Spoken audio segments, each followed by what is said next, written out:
वह केवल प्रेम से, ध्यान से, मौन से प्रकट होता है। नारी केवल शरीर नहीं है, नारी केवल आकर्षण नहीं है, नारी प्रकृति का वह द्वार है जहां अस्तित्व, जीवन की धारा इस पृथ्वी पर आती है। जिसने नारी को केवल देह समझ लिया वह अंधा रह गया, और जिसने नारी में दिव्यता को पहचाना उसके लिए नारी एक मंदिर बन गई। नारी और पुरुष का रहस्य, पुरुष और नारी दो ध्रुव हैं, जैसे दिन और रात, जैसे आकाश और पृथ्वी, जैसे सूर्य और चंद्रमा। ये दोनों विरोधी दिखाई देते हैं, लेकिन वास्तव में ये एक दूसरे को पूरा करते हैं। पुरुष अकेला अधूरा है, नारी अकेली अधूरी है, लेकिन जब ये मिलते हैं तो जीवन का चक्र पूरा होता है। आकर्षण का रहस्य जब पुरुष नारी की ओर खींचता है तो ये केवल वासना नहीं है, ये तो प्रकृति का संदेश है। प्रकृति कहती है, आओ मिलो, आओ जीवन को आगे बढ़ाओ, आओ सृजन करो। लेकिन यदि पुरुष अंधा है तो वह नारी को केवल एक शरीर समझेगा, और यदि उसकी आंखें खुल गई तो वही पुरुष नारी में ईश्वर की छवि देखेगा।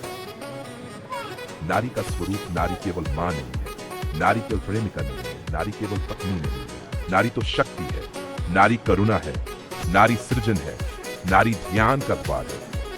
नारी और पूजा, जिसने नारी को समझ लिया उसने आधा जीवन समझ लिया, और जिसने नारी को पूजा बना लिया उसने पूरा जीवन पा लिया। क्योंकि नारी ऊर्जा है, और यह ऊर्जा या तो आपको बांध सकती है या आपको मुक्त कर सकती है। यदि पुरुष नारी को केवल भोग का साधन बना ले तो वही उसे नीचे गिरा देगी, लेकिन यदि वही और करुणा के रूप में देखे तो वही ऊर्जा उसे ध्यान में, समाधि में, परमात्मा तक पहुंचा सकती है। नारी का हृदय बहुत कोमल है, वह प्रेम से भरा है। पुरुष सोच से चलता है, नारी हृदय से चलती है। पुरुष तर्क करता है, नारी अनुभव करती है।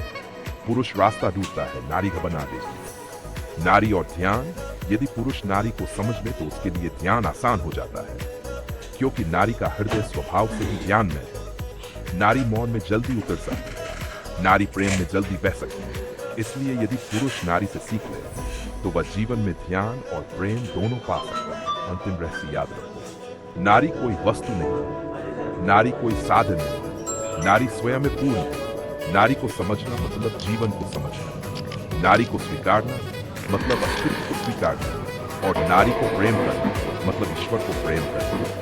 इतना समझ लो है, जिसने नारी को पूजा बना दिया उसके लिए जीवन एक उत्सव बन जाता है, और जिसके जीवन में उत्सव है वही जीवन परमात्मा होने लगता है। या ये स्क्रिप्ट लगभग 2,500 शब्दों की है, और आराम से 12 मिनट ऑडियो पर देखिए।